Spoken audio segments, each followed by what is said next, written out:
Good morning students.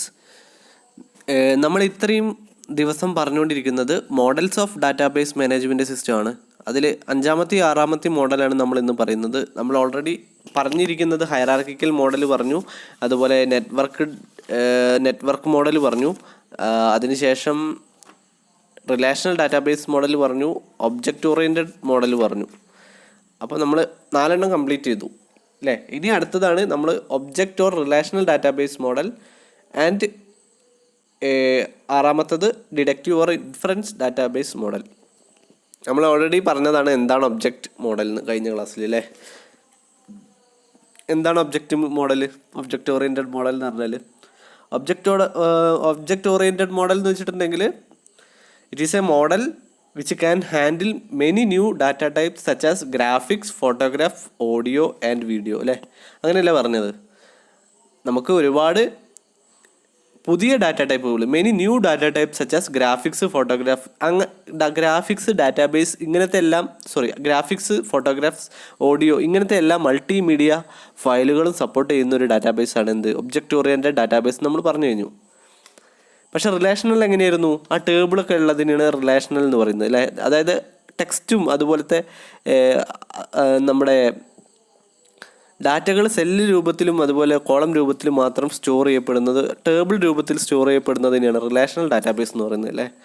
അപ്പോൾ ഇത് രണ്ടും കൂടി ചേർന്നതാണ് എന്ത്, object oriented database model, object or relational database model.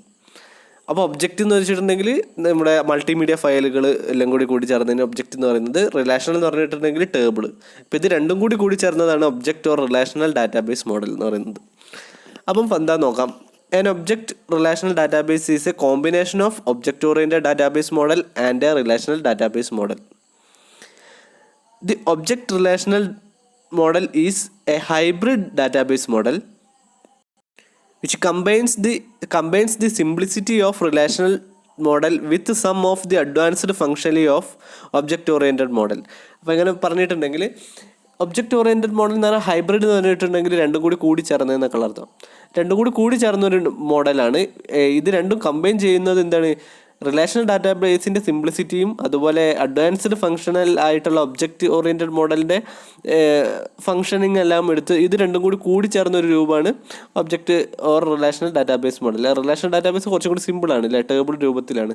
പക്ഷേ ഒബ്ജക്റ്റ് ഓറിയൻറ്റഡ് മോഡൽ എന്ന് പറഞ്ഞാൽ പല ഫയലുകളെല്ലാം സപ്പോർട്ട് ചെയ്യുന്നതാണ്. ഓഡിയോ, വീഡിയോ, ഫോട്ടോഗ്രാഫ്സ്, ആനിമേഷൻ ഇങ്ങനത്തെ എല്ലാതും സപ്പോർട്ട് ചെയ്യുന്നതാണ് ഒബ്ജക്റ്റ് ഓറിയൻറ്റഡ് മോഡൽ. അപ്പോൾ ഒബ്ജക്റ്റ് ഓറിയൻറ്റഡ് കുറച്ചും കൂടി കോംപ്ലക്സ് ആയിരിക്കും, മറ്റേ റിലേഷണൽ കമ്പാരിറ്റീവ്ലി കുറച്ച് എന്തായിരിക്കും, സിമ്പിൾ ആയിരിക്കും. അപ്പോൾ ഇത് രണ്ടെണ്ണം കൂടി ചേർന്നതാണ് object oriented database model. So it support object classes, inheritance etc. just like object oriented model and has support the data types, tabular structures etc. like relational database model.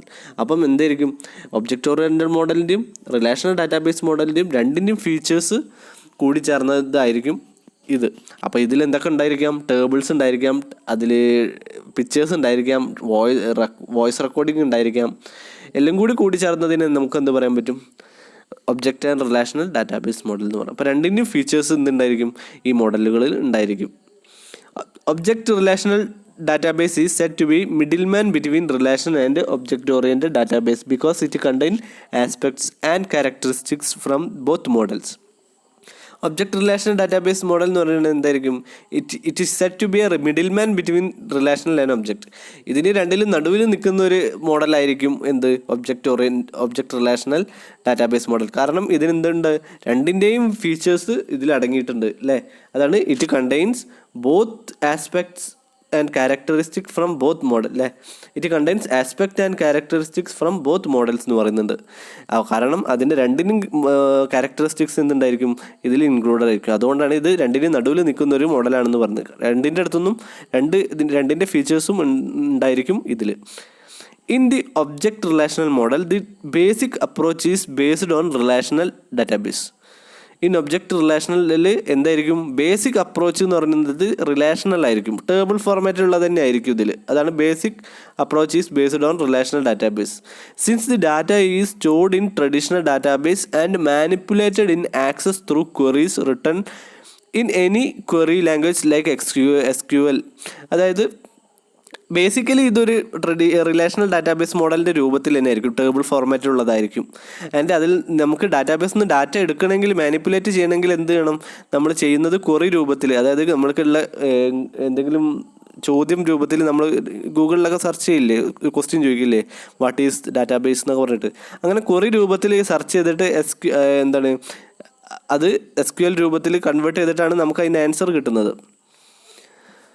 However, object relational database also shows that object-oriented characteristics in that database is considered an object store, usually for software that is written in an object-oriented programming language. ഇവിടെ പറയുന്നത് എന്താണെന്ന് വെച്ചിട്ടുണ്ടെങ്കിൽ ഇതിന് രണ്ടിൻ്റെയും characteristics ഉണ്ടല്ലോ അല്ലേ, object റിലേഷണലിൻ്റെയും object മോഡലിൻ്റെയും റിലേഷണലിൻ്റെയും characteristics ഉണ്ട്. അതുകൊണ്ട്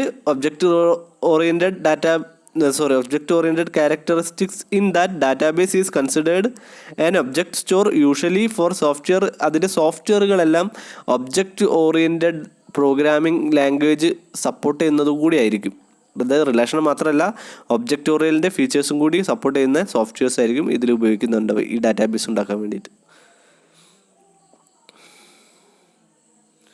As an evolutionary technology, the object relational approach has been exploiting the powerful transmission and performance management features of relational database and the flexibility of the object-oriented database.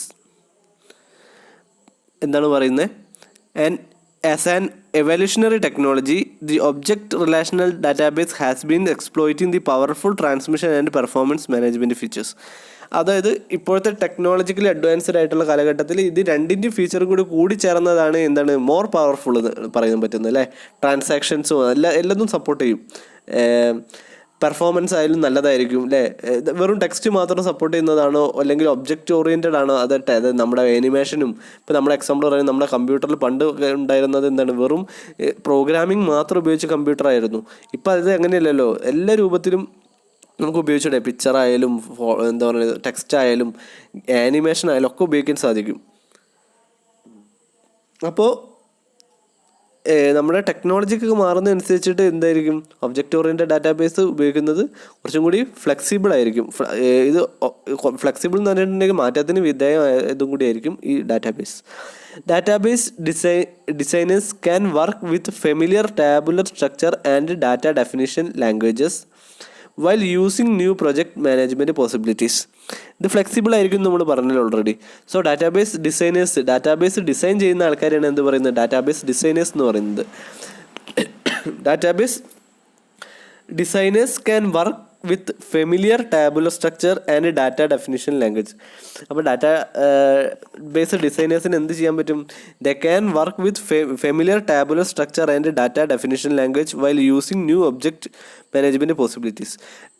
അവർക്ക് relational അതായത് ടേബുലർ structures ഉണ്ടാക്കാം, അതിൻ്റെ എന്തിൻ്റെ സഹായത്തോടു കൂടി ആയിരിക്കാം, ഒബ്ജക്റ്റിൻ്റെയും കൂടി കോമ്പിനേഷൻ വെച്ചിട്ട് അവർക്ക് എന്ത് ചെയ്യാം, ഡിസൈൻ ചെയ്യാൻ സാധിക്കും. അപ്പം എന്തെങ്കിലും എന്തെങ്കിലും ടേബിളിലൊക്കെ ഉൾപ്പെടുത്തണമെങ്കിലോ അല്ലെങ്കിൽ കുറച്ച് ആനിമേഷനൊക്കെ എന്തെങ്കിലും ഉൾപ്പെടുത്തണമെങ്കിലോ അല്ലെങ്കിൽ വോയിസോ വീഡിയോ എന്തെങ്കിലുമൊക്കെ ഉൾപ്പെടുത്തണമെങ്കിൽ ഇതും കൂടി ചേർന്നൊരു ഡാറ്റ ഡെഫിനിഷൻ ലാംഗ്വേജ് ആയിരിക്കും ഇതിന് വേണ്ടിയിട്ട് ഡിസൈനേഴ്സ് ഉപയോഗിക്കുന്നത്. ഇനി വാട്ട് ആർ ദി അഡ്വാൻറ്റേജസ് നോക്കാം.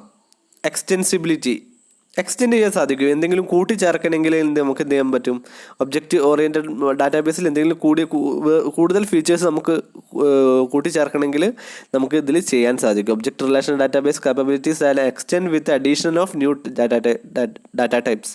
എന്തെങ്കിലും കൂടുതലായിട്ട് നമുക്ക് ആഡ് ചെയ്യണമെങ്കിൽ ഇപ്പോൾ പിക്ചറോ ഫോട്ടോഗ്രാഫോ ഇതൊക്കെ കൂടുതലായിട്ട് ആഡ് ചെയ്യണമെങ്കിലും ഇനി എന്തെങ്കിലും മാറ്റം വരുത്തണമെങ്കിലും ഒക്കെ ഇത് ഈ ഡാറ്റാബേസ് എക്സ്റ്റെൻസിബിലിറ്റി ഉള്ളതായിരിക്കും. അതുകൊണ്ടാണ് എന്തെങ്കിലും മാറ്റം വരുത്തണമെങ്കിൽ പ്രോഗ്രാമിംഗ് ലാംഗ്വേജിലൊക്കെ മാറ്റം വരുത്തണമെങ്കിലൊക്കെ സാധിക്കും. കോംപ്ലക്സ് ടൈപ്സ്, കാരണം ഇത് രണ്ടും കൂടി ചേർന്നതല്ലേ, അതിന് രണ്ടിൻ്റെയും കോംപ്ലക്സിറ്റീസ് ഇതിലും ഉണ്ടായിരിക്കും. രണ്ടിലും നമ്മൾ ഡിസഡ്വാൻറ്റേജസ് ഒക്കെ പറഞ്ഞില്ലേ, ആ ഡിസഡ്വാൻറ്റേജസ് ഒക്കെ രണ്ടിൻ്റെയും ഇതിലും ഉണ്ടായിരിക്കും.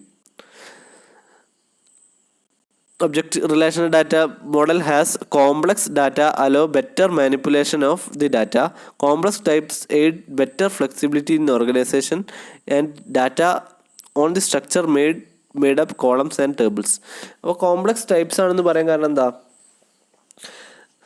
ഇത് ഓൾറെഡി രണ്ട് കോമ്പിനേഷൻ കൂടി ചേർന്നതാണ് അല്ലേ.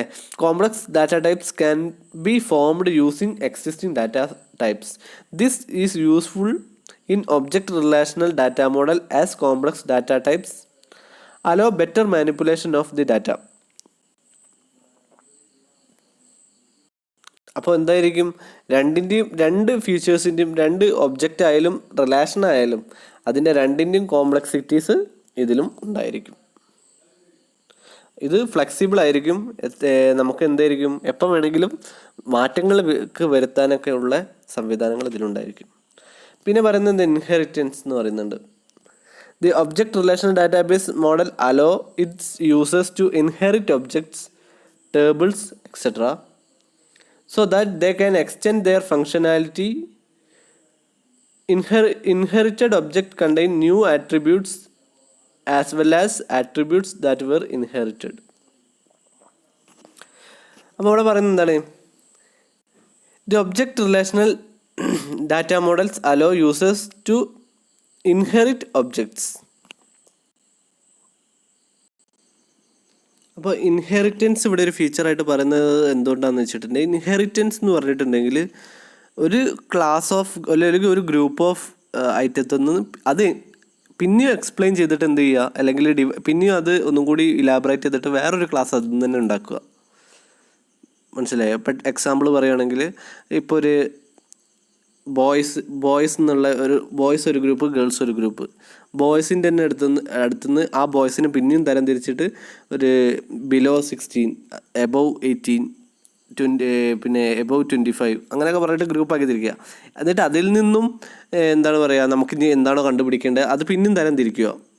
ഇപ്പോൾ എക്സാമ്പിൾ മൊബൈൽ ഉപയോഗിക്കുന്നവരാണെങ്കിൽ യൂസേഴ്സ് മൊബൈൽ, കമ്പ്യൂട്ടർ കൂടുതൽ ഉപയോഗിക്കുന്നവർ കമ്പ്യൂട്ടർ ഉപയോഗിക്കുന്നവരുടെ അങ്ങനെ നമ്മൾ ഇൻഹെറിറ്റ് ചെയ്ത് ക്ലാസ് ആക്കി തിരിക്കുന്നതിനാണ് ഇൻഹെറിറ്റൻസ് എന്ന് പറയുന്നത്. അത് ഇവിടെ എന്താണ്, അത് ഈ ഒരു ഒബ്ജക്റ്റ് ഓറിയൻറ്റഡ് മോഡലിൻ്റെ ഒരു ഫീച്ചറാണ്. The object relational data models allow its users to inherit objects, tables etcetera. Objects ആയാലും ടേബിൾസ് ആയാലും തരം തിരിക്കാനുള്ള ഇവിടെ സാധിക്കും. It can also extend their functionality. അതിൻ്റെ ഫങ്ഷനാലിറ്റിക്ക് അനുസരിച്ച് എന്ത് ചെയ്യും, എക്സ്റ്റെൻഡ് ചെയ്യാനും സാധിക്കും. Inherited object contain new attributes as well as attribute that were inherited. അതിന് നമ്മൾ പുതുതായിട്ട് തരം തിരിച്ചിരിക്കുന്ന അല്ലെങ്കിൽ ഡിവൈഡ് ചെയ്തിരിക്കുന്ന അല്ലെങ്കിൽ സബ് ക്ലാസ് ചെയ്തിരിക്കുന്ന കാറ്റഗറിക്ക് എന്തായിരിക്കും, ആട്രിബ്യൂട്ട്സ് എല്ലാം ന്യൂ ആട്രിബ്യൂട്ട്സ് ആയിരിക്കും. പഴയതൊന്ന് ഒന്നും കൂടി ഇൻഹെറിറ്റ് ചെയ്യുമ്പോൾ അതിനെന്തായിരിക്കും, അതിന് പുതിയ ഫീച്ചേഴ്സ് ആയിരിക്കും ഉണ്ടാവുക. So extensibility, complex types, then inheritance are the main advantages of object relational database model. പിന്നെ ഒന്നും കൂടി വരുന്നുണ്ട്, എൻകാപ്സുലേഷൻ. എന്താന്ന് നോക്കാം. Encapsulation can be used with object relational database in the form of tables. അപ്പം എൻകാപ്സുലേഷൻ എന്ന് വെച്ചിട്ടുണ്ടെങ്കിൽ it can be used with object relational database in the form of table. ടേബിളിൻ്റെ രൂപത്തിൽ ഒബ്ജക്റ്റ് റിലേഷണൽ ഡാറ്റാബേസിൽ ഉപയോഗിക്കുന്നതിനെയാണ് എൻകാപ്സുലേഷൻ എന്ന് പറയുന്നത്. For example, when we want table 1 to include name, address, phone number and email address for our contacts. Through encapsulating the contacts class, we combine all the information into one table so that we can when we query the database for this information, we generate a report in the style of a form to include all this information. അപ്പോൾ encapsulation എന്ന് വെച്ചിട്ടുണ്ടെങ്കിൽ എന്തായിരിക്കും, എല്ലാ ഫീച്ചേഴ്സിനെയും ഒരു മൊഡ്യൂളാക്കിയിട്ട് അല്ലെങ്കിൽ ഒരു ഫോമിലേക്ക് കൊണ്ടുവരിക. അപ്പം through encapsulating the contacts class. അപ്പോൾ നമ്മളിവിടെ പറഞ്ഞിരിക്കുന്നത് ടേബിൾ 1 നമ്മൾ ഉൾപ്പെടുത്തിയിരിക്കുന്ന address, phone number and email address of our contacts ആണ് അല്ലേ. Through encapsulating the contact class we can combine all the information into 1 table. എല്ലാ ഇൻഫർമേഷനും ഒരു ടേബിളിലേക്കാക്കി മാറ്റാം. ഇത് പല ടേബിളാണെന്ന് കരുതുക. അപ്പോൾ അത് നമുക്ക് എന്ത് ചെയ്യാൻ പറ്റും, ഒരു റിലേഷണൽ ടേബിളിലേക്കാക്കി മാറ്റി കഴിഞ്ഞിട്ടുണ്ടെങ്കിൽ നമുക്ക് ക്വറി ചെയ്യുമ്പോൾ പെട്ടെന്ന് എല്ലാ ഇൻഫർമേഷനും ഒറ്റ ഒരു ടേബിളിലായിട്ട് കിട്ടിയിട്ടുണ്ടെങ്കിൽ എന്തായിരിക്കും, നമുക്ക് പെട്ടെന്ന് നമുക്ക് ആക്സസ് ചെയ്യാനെല്ലാം സാധിക്കും അല്ലേ. അപ്പോൾ നമ്മളിപ്പോൾ നമ്മുടെ ഒരുപാട് ഡീറ്റെയിൽസ് പല ടേബിളിലായിട്ട് കിടക്കുകയെന്ന് കരുതിക്കോ, അതെല്ലാം കൂടി കമ്പൈൻ ചെയ്തിട്ട് ഒറ്റ ഫോർമാറ്റിലേക്ക് ആക്കിയിട്ടുണ്ടെങ്കിൽ ഇങ്ങനെ ഉണ്ടാവും, നമുക്ക് പെട്ടെന്ന് തന്നെ ആക്സസ് ചെയ്യാൻ പറ്റില്ല. ഇപ്പോൾ എക്സാമ്പിൾ എ എന്ന് പറഞ്ഞ ആളുടെ പേര്, phone number, address, contact details ഇതെല്ലാം ഒന്നിച്ച് വരുമ്പം കുറച്ചും കൂടി അതിനെയാണ് എൻകാപ്സുലേഷൻ എന്ന് പറയുന്നത്, ഒന്നിച്ച് തരുന്ന രീതിയിലായിരിക്കും. അതാണ് ഇവിടുത്തെ അടുത്തൊരു അഡ്വാൻറ്റേജസ് എന്ന് പറയുന്നത്. ഒബ്ജക്റ്റ് റിലേഷനിൽ എല്ലാ ഫീച്ചേഴ്സും കൂടി എന്തായിരിക്കും, ഒരു ക്യാപ്സ്യൂൾ മോഡലിലായിരിക്കും. ഡിസഡ്വാൻറ്റേജസ് എന്തൊക്കെയാണ്?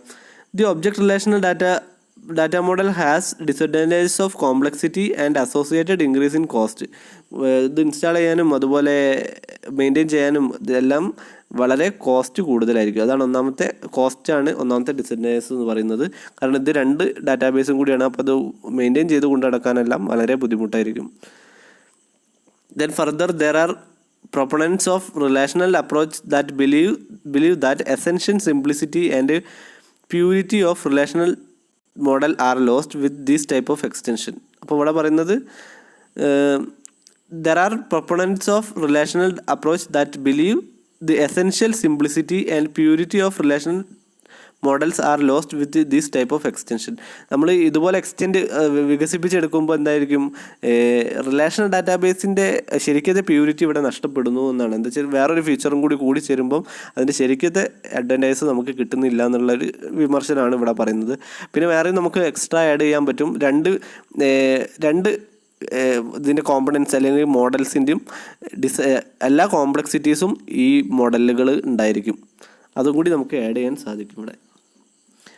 ഇനി നമുക്ക് വരുന്നതാണ് ആറാമത്തെ ടൈപ്പാണ് deductive or inference model.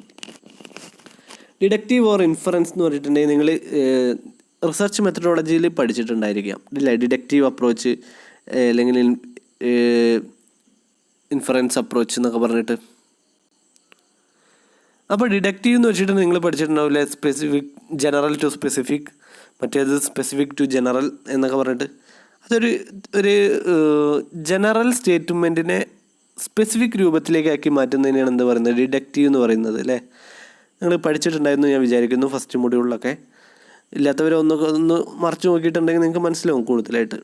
Top down approach, എന്താണ് ടോപ്പ് ഡൗൺ, അതിൻ്റെ ഓപ്പോസിറ്റ് ആയിരിക്കും മറ്റേ ഇൻഫറൻസ് എന്ന് പറയുന്നത്. ഡൗൺ മുതൽ ടോപ്പ് വരെ ആയിരിക്കും മറ്റേത്. അങ്ങനെയൊക്കെ പഠിച്ചിട്ടുണ്ടായിരിക്കാം. അപ്പോൾ എന്താ ഡിഡക്റ്റീവ് ഓർ ഇൻഫറൻസ് മോഡൽ എന്ന് നോക്കാം. A deductive database is a database system that include facilities to define deductive rules. അപ്പോൾ ഡിഡക്റ്റീവ് ഡാറ്റാബേസ് എന്ന് പറഞ്ഞാൽ എന്തായിരിക്കും, it is a database system that include facilities to define. Facilities, അപ്പോൾ ഈ ഡാറ്റാബേസിൽ എന്തുണ്ടായിരിക്കും, facilities to define deductive rules. Deductive എന്ന് പറഞ്ഞാൽ ഒരു പ്രത്യേക തരം റൂൾസാണ്. അതായത് ഒരു ജനറൽ കാര്യത്തിന് സ്പെസിഫിക് രൂപത്തിലേക്ക് ആക്കി മാറ്റുന്നതിനെയാണ് നമ്മൾ ഡിഡക്റ്റീവ് എന്ന് പറയുന്നത്. അപ്പോൾ അതിനൊരു പ്രത്യേക റൂൾസ് ആൻഡ് പ്രൊസീജിയേഴ്സ് ഉണ്ട്. ഒരു ആർഗ്യുമെൻറ്റ്സ് എല്ലാം നമ്മൾ ജനറലൈസ് ചെയ്ത് പറയുന്നതിനെ സ്പെസിഫിക് രൂപത്തിലേക്ക് ആക്കുമ്പോൾ അതിന് പ്രത്യേക റൂൾസ് ഉണ്ടായിരിക്കും. ആ റൂൾസ് എല്ലാം എന്ത് ചെയ്യും, a deductive approach is database system that include all the facilities to define. അതിനെല്ലാം ഡിഫൈൻ ചെയ്യാനുള്ള, ആ റൂൾസിനെല്ലാം ഡിഫൈൻ ചെയ്യാനുള്ള ഫെസിലിറ്റീസ് എന്തുണ്ടായിരിക്കും, ഇതിലുണ്ടായിരിക്കും. The rules can then be used to infer or induce additional information from the fact stored in database. ഈ rules എല്ലാം എന്തിനുപയോഗിക്കും, നമ്മൾ ഓൾറെഡി സ്റ്റോർ ചെയ്തിരിക്കുന്ന ഡാറ്റ ഇല്ലേ, അത് ജനറൽ ഡാറ്റാസ്, അതിനൊന്ന് മോർ സ്പെസിഫിക് ആക്കാൻ വേണ്ടി. അത് നമ്മുടെ അടുത്ത് ഒരുപാട് ഡാറ്റാസ് ഉണ്ട്, അതിനെ മോർ സ്പെസിഫിക് ആക്കണമെങ്കിൽ എന്ത് വേണം, നമുക്ക് ഡിഡക്റ്റീവ് അപ്രോച്ച് ഇംപ്ലിമെൻ്റ് ചെയ്യും. നമ്മുടെ അടുത്ത് ഒരുപാട് ഡാറ്റ ഉണ്ട്, അതിന് നമ്മൾ കൺക്ലൂഡ് ചെയ്തിട്ട് ഒറ്റ സ്പെസിഫിക്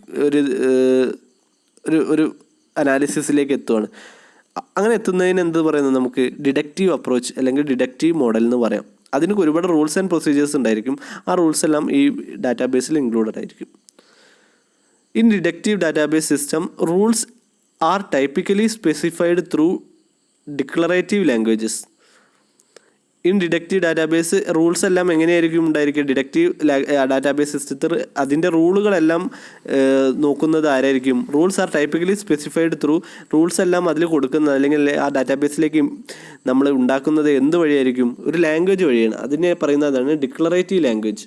ഡിക്ലറേറ്റീവ് ലാംഗ്വേജസ് വഴിയായിരിക്കും ആ റൂൾസ് എല്ലാം അതിൽ സ്റ്റോർ ചെയ്ത് വെക്കുന്നത്. അപ്പോഴായിരിക്കും നമുക്കൊരു എന്ത് ചെയ്യും, ഒരു സ്പെസിഫിക് സ്പെസിഫിക് റിസൾട്ട് അതിലേക്ക് കിട്ടണ്ടുള്ളൂ. നമ്മൾ കൊടുക്കുന്ന ഇൻഫർമേഷൻ എല്ലാം എന്ത് ചെയ്യും, സ്പെസിഫിക് ആയിട്ട് ഇപ്പോൾ കുറേ ഡാറ്റകൾ നമ്മൾ അതിലേക്ക് കൊടുത്തിട്ടുണ്ടെങ്കിൽ അതെല്ലാം വിശകലനം ചെയ്തിട്ട് ഒരു സ്പെസിഫിക് ആയിട്ടുള്ള ഒരു സെൻറ്റൻസ് കേസാക്കി മാറ്റി ഒരു മീനിങ് ഫുൾ ആയിട്ടുള്ളൊരു ഡാറ്റ ആക്കി തരണമെങ്കിൽ കുറേ റൂൾസ് ആൻഡ് പ്രൊസീജിയേഴ്സ് എല്ലാം ഫോളോ ചെയ്യണം. ആ റൂൾസ് എല്ലാം ഡിക്ലറേറ്റീവ് ലാംഗ്വേജസ് രൂപത്തിലാണ് അതിൽ സ്റ്റോർ ചെയ്ത് വെക്കുന്നത്.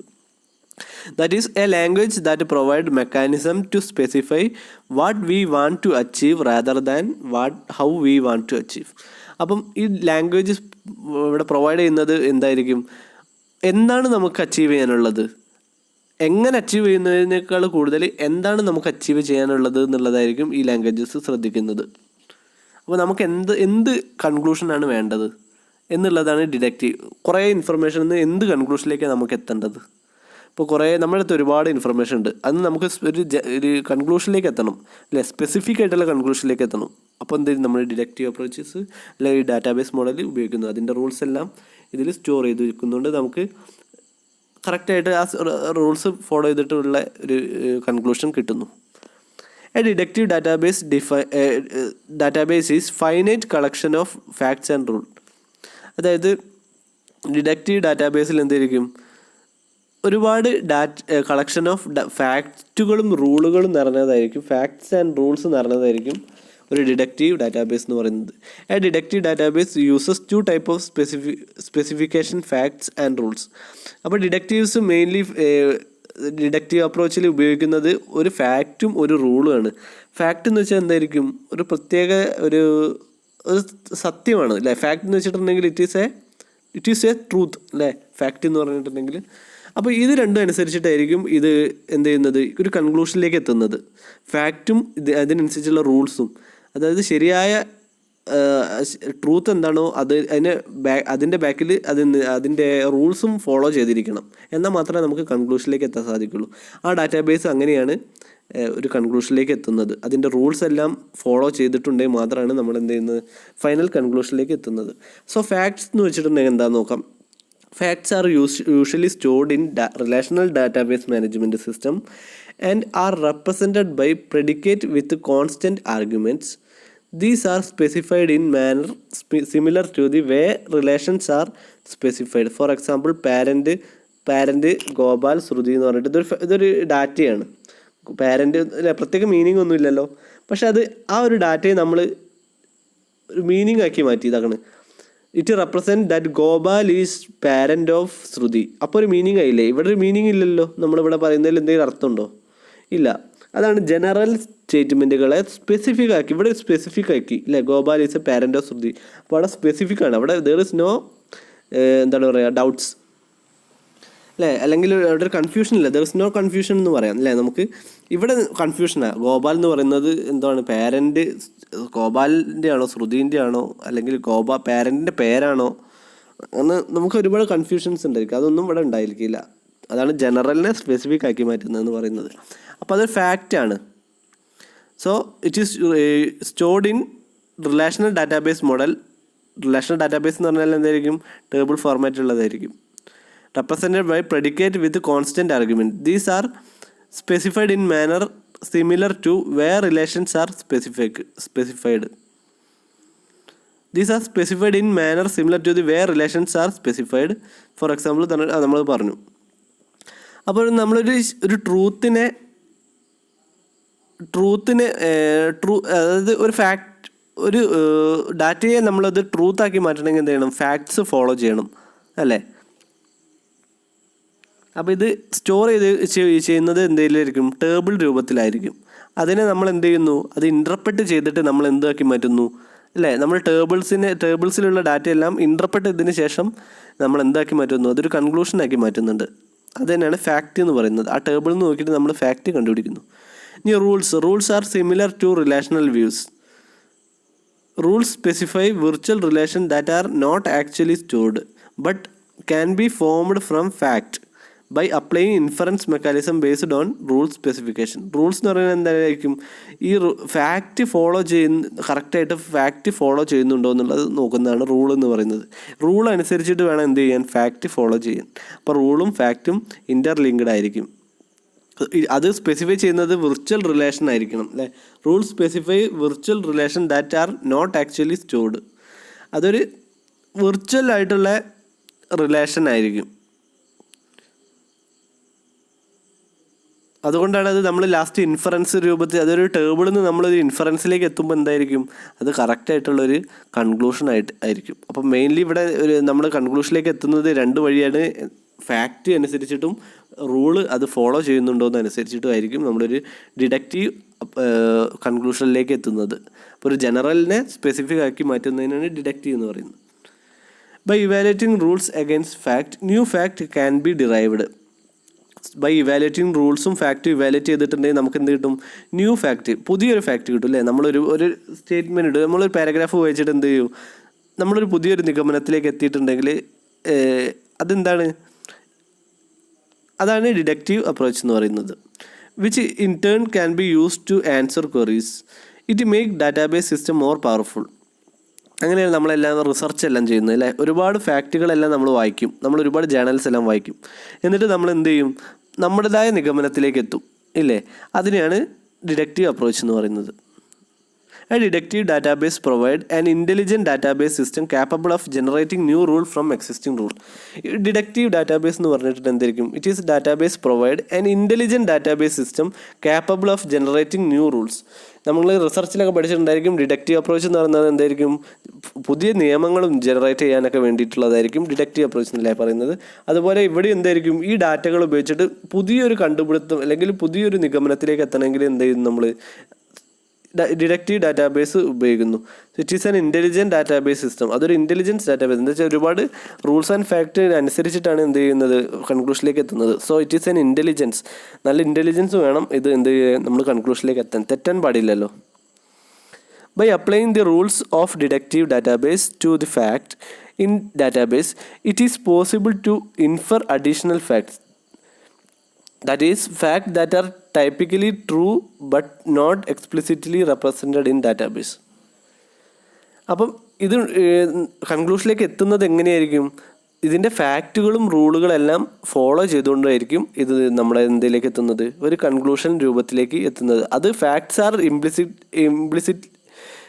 Implicitly true but not explicitly represented in database. അവസാനം കിട്ടുന്ന എന്തായിരിക്കും, നമുക്ക് കിട്ടുന്ന കൺക്ലൂഷൻ എല്ലാം ട്രൂത്ത് ആയിരിക്കും, ശരിക്കുള്ളതായിരിക്കണം. Deductive database itself is a collection of so called basic facts which are known as true. Facts എന്ന് പറഞ്ഞാൽ അത് എന്താണ്, സത്യമായിരിക്കും. ഫാക്റ്റ് എന്ന് പറഞ്ഞാൽ ഇറ്റ് ഈസ് എ ട്രൂത്ത്. അപ്പം ഡിഡക്റ്റീവ് ഡാറ്റാബേസ് എന്ന് പറഞ്ഞാൽ എന്തായാലും പറഞ്ഞിട്ടുണ്ടെങ്കിൽ എന്താണ്, it is a collection of truth ആണ് അല്ലേ. ഡിഡക്റ്റീവ് ഡാറ്റാബേസ് എന്ന് വെച്ചിട്ടുണ്ടെങ്കിൽ ഒരുപാട് ഫാക്റ്റുകൾ നിറഞ്ഞതായിരിക്കും ഡിഡക്റ്റീവ് ഡാറ്റാബേസ്.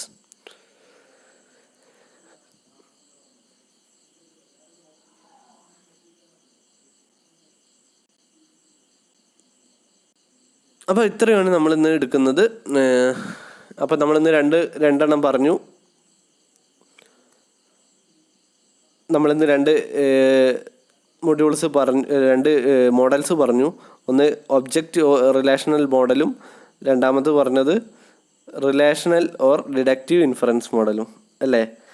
ഈ ഡിഡക്റ്റീവ് ഇൻഫറൻസ് മോഡൽ മെയിൻലി ഉപയോഗിക്കുന്നത് എന്തിനു വേണ്ടിയിട്ടും, റിസർച്ചിന് മേഖലകൾക്ക് വേണ്ടിയിട്ടൊക്കെ ആയിരിക്കും mainly deductive or inference model ഉപയോഗിക്കുന്നത്. കാരണം ഇതിൽ ഒരുപാട് ഫാക്ട്സും ഫിഗേഴ്സൊക്കെ ഉപയോഗിച്ച് നമ്മളൊരു കൺക്ലൂഷനിലേക്ക് എത്തണം. ഇപ്പോൾ ഒരു ടേബിൾ കിട്ടിയിട്ടുണ്ടെങ്കിൽ നമ്മൾ അതിൽ നിന്ന് ഒരുപാട് ഇൻഫറൻസ് കണ്ടെത്തണം. ഇപ്പോൾ ഒരു ടേബിൾ കണ്ടെത്തിയിട്ട് അതിൽ ഒരു മെയിൽ ഫീമെയിൽ റേഷ്യോ എല്ലാം ഉണ്ട്, അതിനനുസരിച്ച് നമ്മൾ അതിൽ നിന്ന് ഇൻഫറൻസ് കണ്ടെത്തിയിട്ട് ഒരു കൺക്ലൂഷനിലേക്ക് എത്തണം അവസാനം. അതിനാണ് ഈ ഡിഡക്റ്റീവ് ഇൻഫറൻസ് മോഡൽസ് എല്ലാം ഉപയോഗിക്കുന്നത്. അപ്പോൾ ഇത്രയാണ് നമുക്കിന്ന് ഡിസ്കസ് ചെയ്യാനുള്ളത്. അപ്പോൾ ബാക്കി നമുക്ക് അടുത്ത ക്ലാസ്